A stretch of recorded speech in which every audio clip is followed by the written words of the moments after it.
Guys, welcome to B banker. स्वागत है आपका आज के क्लास में। आज के वीडियो में मैं हूं प्रीति मैम और आज मैं लेकर के आ गई हूं आपके लिए एक और नई जबरदस्त वाली क्लास। क्या होने वाली है आज की क्लास? आज की क्लास में हम लोग सीखने वाले हैं सबसे ज्यादा प्रयोग होने वाले शब्द, अंग्रेजी बोलने में सबसे ज्यादा प्रयोग होने वाले शब्द। जी हाँ, यही सीरीज हम लोग कंटिन्यू करेंगे आज। तो चलिए शुरू करते हैं आज की क्लास। तो सबसे पहले अगर आप चैनल पर नए हैं तो जल्दी से कर लीजिए चैनल को सब्सक्राइब करते वक्त बेल आइकॉन को दबाना बिल्कुल मत भूलिएगा, ताकि जब भी हमारी कोई नई क्लास आए सबसे पहले आपको पता लग जाए। आप सीधे सीधे हमसे जुड़ सकते हैं व्हाट्सएप नंबर के जरिए हमारी बुक्स, हमारी ई बुक्स, हमारी पेड कोर्सेज के बारे में जानने के लिए, साथ ही साथ ये वाली क्लास और इसके जैसी ढेरों क्लास डायरेक्टली अपने मोबाइल तक पाने के लिए आप कर सकते हैं हमें किसी भी सोशल मीडिया साइट्स पर फॉलो। तो चलिए शुरू करें आज की क्लास। तो सबसे पहला जो शब्द है हमारे पास वो है हैव। सबसे पहला शब्द क्या है? Have.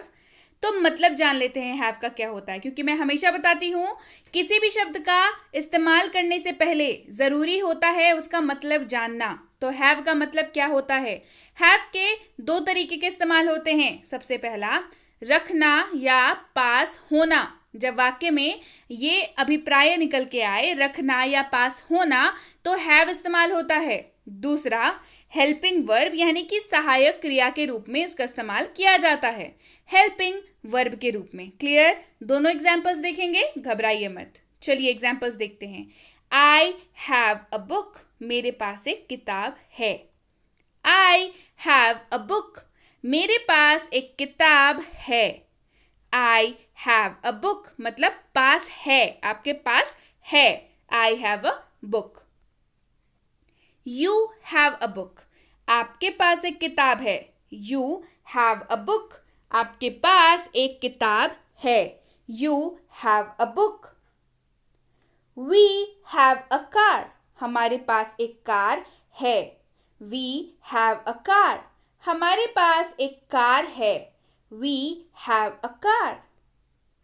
Have a nice day, आपका दिन शुभ हो। Have a nice day, आपका दिन शुभ हो। Have a nice day. I have eaten, मैं खा चुका हूं। तो यहां पे कैसे इस्तेमाल हो रहा है? सहायक क्रिया के रूप में, हेल्पिंग वर्ब के रूप में यहां पे इस्तेमाल हो रहा है। ठीक है, I have eaten, मैं खा चुका हूं। I have eaten. बढ़ते हैं आगे। अगला शब्द है could have। मतलब जान लेते हैं। पहला, सकता था, सकती थी, सकते थे। वाक्य में दिखेगा आपको, सकता था, सकती थी, सकते थे, मतलब कुड हैव। इसके अलावा यह क्षमता को दिखाता है, कैपेबिलिटी को, आपकी एबिलिटी को दिखाता है। ऐसा कोई काम जो किया जा सकता था लेकिन नहीं किया गया, है ना, वैसे वाक्यों में कुड हैव का प्रयोग आराम से कर सकते हैं। एग्जाम्पल्स देखिए, बेहतर समझ में आएगा। ही कुड हैव टोल्ड मी, वह मुझे बता सकता था लेकिन बताया नहीं है। इसी वजह से आप क्या कर रहे हैं? अफसोस कर रहे हैं ना कि वो मुझे बता सकता था। He could have told me, वह मुझे बता सकता था। He could have told me. She could have done this, वह ऐसा कर सकती थी पर उसने किया नहीं है। She could have done this, वह ऐसा कर सकती थी। She could have done this. I could have gone there, मैं वहां जा सकता था। मैं गया नहीं हूं, मैं वहां जा सकता था। I could have gone there. He could have gone there, वह वहां जा सकता था। He could have gone there, वह वहां जा सकता था। क्लियर है? अब अगला प्रयोग देखिए कुड हैव का। मतलब क्या हो जाता है? रख सकता था, रख सकती थी, रख सकते थे। रख सकता था, रख सकती थी, रख सकते थे। चलिए इस्तेमाल देखते हैं। You could have some fruits in your pocket, आप अपनी जेब में कुछ फल रख सकते थे। You could have some fruits in your pocket, आप अपनी जेब में कुछ फल रख सकते थे। ड्राई फ्रूट्स वगैरह, आलमंड्स, काजू किशमिश वगैरह रखते हैं ना। So you could have some fruits in your pocket, आप अपनी जेब में कुछ फल रख सकते थे। क्लियर है? चलिए बढ़े आगे। अगला शब्द है शुड हैव। अगला शब्द क्या है? Should have. चलिए मतलब जान लीजिए। शुड हैव का मतलब होता है ना चाहिए था। शुड हैव का क्या मतलब होता है? ना चाहिए था। चलिए, शुड हैव कोई काम जो करना चाहिए था लेकिन काम नहीं किया गया। शुड हैव का क्या मतलब हो गया? कोई काम जो करना चाहिए था लेकिन काम किया नहीं गया। एग्जाम्पल्स देखिए, बेहतर समझ आएगा। ही शुड हैव गॉन, उसको जाना चाहिए था, वो गया नहीं, उसको जाना चाहिए था। ही शुड हैव गॉन, उसे जाना चाहिए था। ही should have gone. I should have done this, मुझे ऐसा करना चाहिए था, मैंने किया नहीं, लेकिन मैं अब क्या बोल रहा हूं या बोल रही हूं? I should have done this, मुझे ऐसा करना चाहिए था। I should have done this, मुझे ऐसा करना चाहिए था। I should have done this. They should have told, उन्हें बताना चाहिए था। दे शुड हैव टोल्ड, उन्हें बताना चाहिए था। They should have told. We should have asked, हमें पूछना चाहिए था।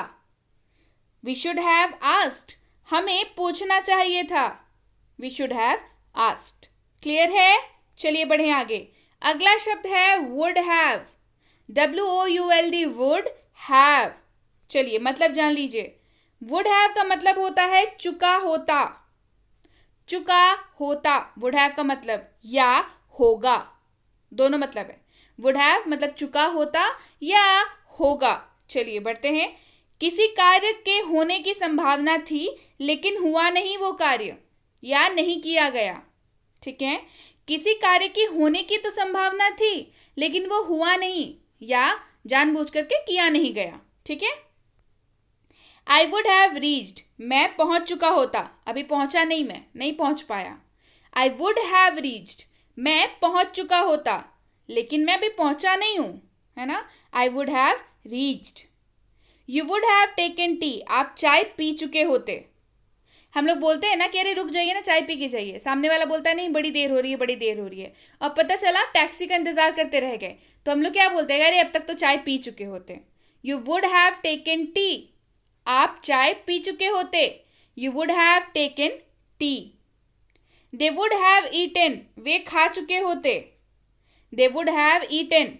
घर पे मम्मी अच्छे अच्छे चॉकलेट्स ला के रखती है और नहीं लाती है तो बोलते हैं ना कि क्यों नहीं लाते हैं, अरे अभी लाए होते तो वो खा चुके होते। दे वुड हैव ईटन, बच्चे खा चुके होते, अब तक रहता थोड़ी इतना दिन, बच्चे कब का खा चुके होते। दे वुड हैव ईटन, वे खा चुके होते। They would have eaten. Clear है? I would have done my work, मैं अपना काम कर चुका होता। अगर तुमने देर नहीं कराई होती ना तो मैं अपना काम कर चुका होता, ऐसे बोलते हैं ना हम लोग। आई would have done my work, मैं अपना काम कर चुका होता। आई would have done my work, मैं अपना काम कर चुका होता। आई would have done my work. Clear है? चलिए बढ़ते हैं आगे। अगला है मस्ट हैव। मस्ट हैव के दो प्रयोग होते हैं। पहला प्रयोग देखते हैं, चलिए मतलब जान लीजिए। मस्ट हैव का मतलब होता है जरूर पास होना चाहिए। मस्ट हैव का क्या मतलब होता है? जरूर पास होना चाहिए। चलिए, आई मस्ट हैव एन आईफोन, मेरे पास एक आईफोन जरूर होना चाहिए। होना ही चाहिए भाई, आईफोन है। I must have an iPhone, मेरे पास एक आईफोन जरूर होना चाहिए। I must have an iPhone. We must have a wallet in our pocket, हमारी जेब में एक बटुआ जरूर होना चाहिए। We must have a wallet in our pocket, हमारी जेब में एक बटुआ जरूर होना चाहिए। We must have a wallet in our pocket. You must have a car, आपके पास एक कार जरूर होनी चाहिए। You must have a car, आपके पास एक कार जरूर होनी चाहिए। You must have a car. They must have a house, उनके पास घर जरूर होना चाहिए। They must have a house, उनके पास घर जरूर होना चाहिए। They must have a house. Clear है? मस्ट हैव का दूसरा प्रयोग देखते हैं, चलिए। इसका मतलब होता है अवश्य चुका है, अवश्य चुके हैं, अवश्य चुकी है, या जरूर या होगा, जरूर ये होंगे, जरूर ये होगी। मस्ट हैव का दूसरा प्रयोग है। चलिए एग्जाम्पल देखिए। यू मस्ट हैव फॉरगॉटन, आप अवश्य भूल चुके हैं या आप जरूर भूल गए होंगे। यू मस्ट हैव, दोनों ही मतलब में, दोनों ही आशय में हम लोग बोलते हैं इस लाइन को, है ना, कि आप अवश्य भूल चुके हैं, भूल गए हैं ना आप, या फिर अगर मान लीजिए हो गया है वो चीज तो आप जरूर भूल गए होंगे। यू मस्ट हैव फॉरगॉटन, तो दोनों ही तरीके से इसका इस्तेमाल होता है, दोनों ही एक्सप्रेशंस में इसका इस्तेमाल होता है। तो अनुवाद क्या हो जाएगा, यू मस्ट हैव फॉरगॉटन, आप अवश्य भूल चुके हैं या जरूर भूल गए होंगे। You must have forgotten.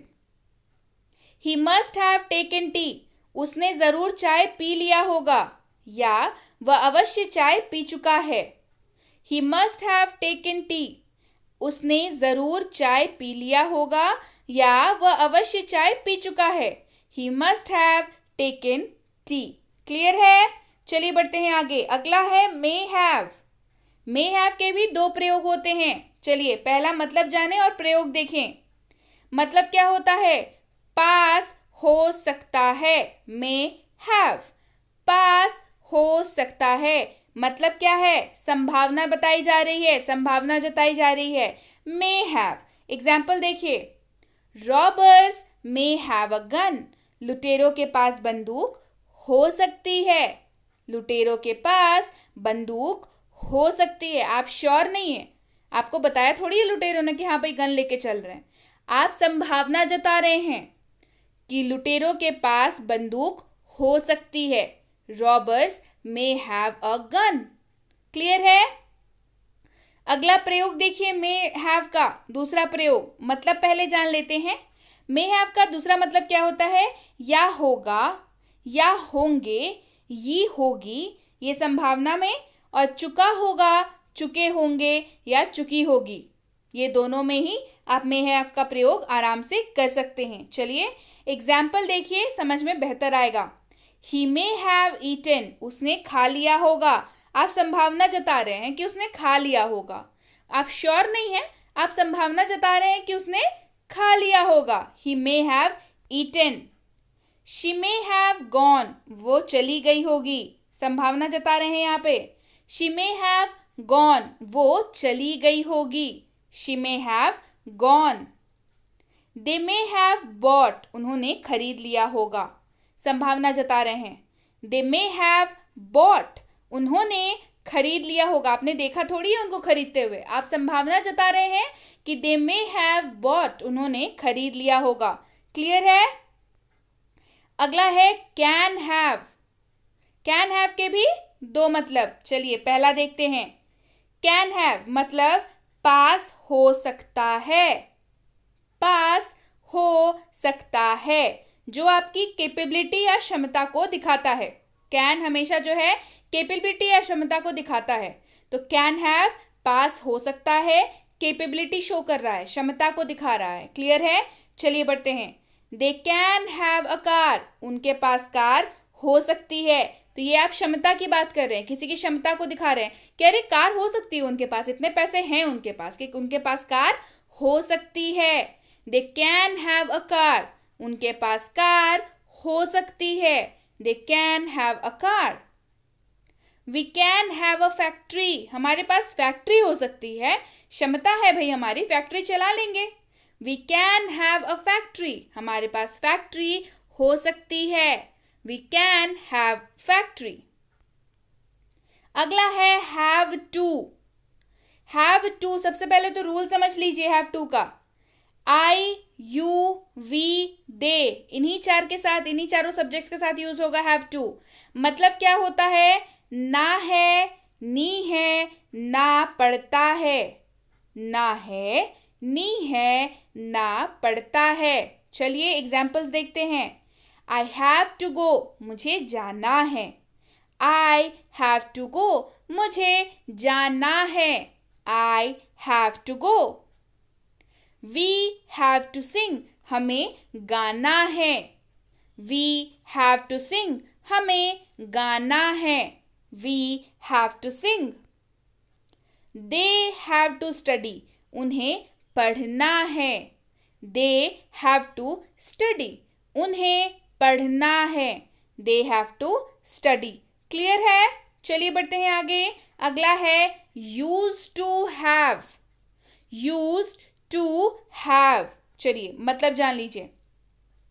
Use to have का मतलब होता है पास हुआ करता था या पास हुआ करते थे। क्या मतलब हो गया? पास हुआ करता था या पास हुआ करते थे। क्लियर है? I use to have these antique phones. मेरे पास ये एंटीक फोन हुआ करते थे। एंटीक फोन का मतलब क्या होता है? कोई भी चीज जिसके आगे एंटीक लग जाती है, मतलब होता है बहुत पुरानी है ना? मतलब आदत है जमा करने की, पुरानी चीजें जमा करने की, एंटीक चीजें जमा करने की, जो अपने आप में इकलौती हैं। I use to have these antique phones. मेरे पास ये एंटीक फोन हुआ करते थे। I use to have this antique phones. मेरे पास ये एंटीक फोन हुआ करते थे। He use to have these old stamps. उसके पास ये पुराने स्टैम्प हुआ करते थे। जैसे बहुतों को आदत होती है ना पोस्ट ऑफिस के स्टैम्प्स कलेक्ट करने की, पुराने पुराने आज़ादी के पहले के, आज़ादी के वक्त के स्टैम्प्स, ओल्ड स्टैम्प्स, पुराने स्टैम्प्स कलेक्ट करने की। तो he use to have these old stamps. उसके पास ये पुराने स्टैम्प हुआ करते थे। He use to have these old stamps. They use to have vintage car. उनके पास विंटेज कारें हुआ करती थी। विंटेज कार मतलब एकदम बहुत पुरानी वाली कार, जिनके मॉडल्स अब कंपनी ने बनाने ही बंद कर दिए हैं, कई साल पहले ही बनाने बंद कर दिए हैं, है ना? वो अपने आप में यूनिक है, 2-4 पीसेस ही अवेलेबल है पूरे वर्ल्ड में, है ना? ऐसी कार्स को विंटेज कार्स बोलते हैं, पुराने मॉडल की कार्स को। They use to have vintage car. उनके पास विंटेज कारें हुआ करती थी। They use to have vintage car. अगला है should have to. Should have to मतलब ही चाहिए। शुड हैव टू मतलब ही चाहिए। इस्तेमाल देखिए, मुझे पढ़ना ही चाहिए। I have to study. मुझे पढ़ना ही चाहिए। I have to study. मुझे पढ़ना ही चाहिए। I have to study. He should have to work. उसे काम करना ही चाहिए।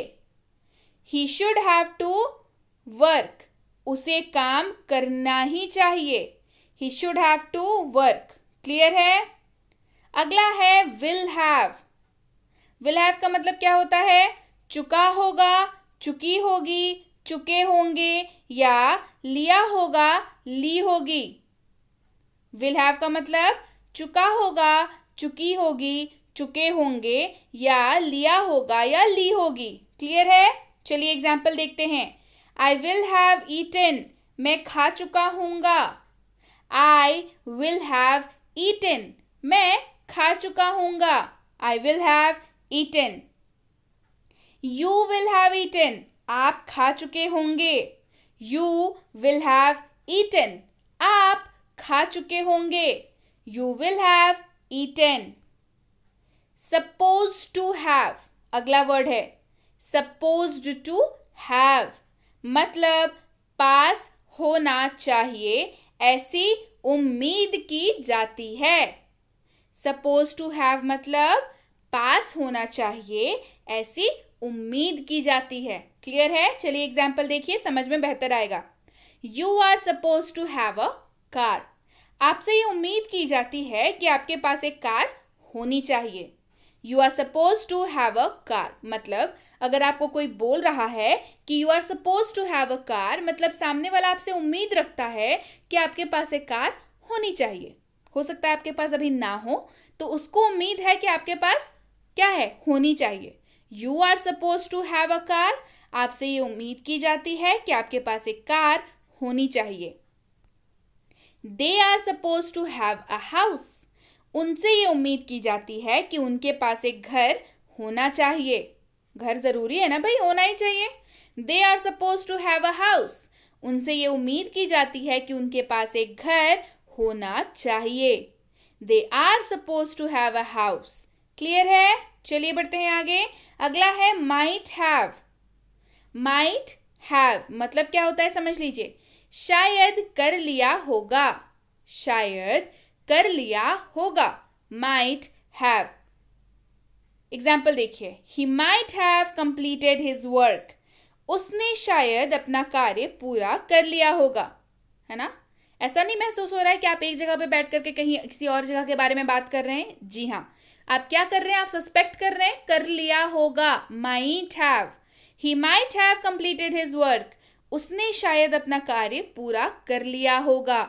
ही might have completed his work, उसने शायद अपना कार्य पूरा कर लिया होगा। He might have completed his work. They might have gone, वे शायद जा चुके होंगे। दे माइट हैव गॉन, वे शायद जा चुके होंगे। They might have gone. Clear है? सो यस गाइज, ये थी आज की क्लास कैसी लगी कमेंट करके जरूर बताइए। ये क्लासेस आपको और चाहिए या नहीं ये भी कमेंट करके बताइए कि मैम इसी तरीके के वर्ड्स, जो बड़े वर्ड्स हैं उनके क्लासेस हमको चाहिए।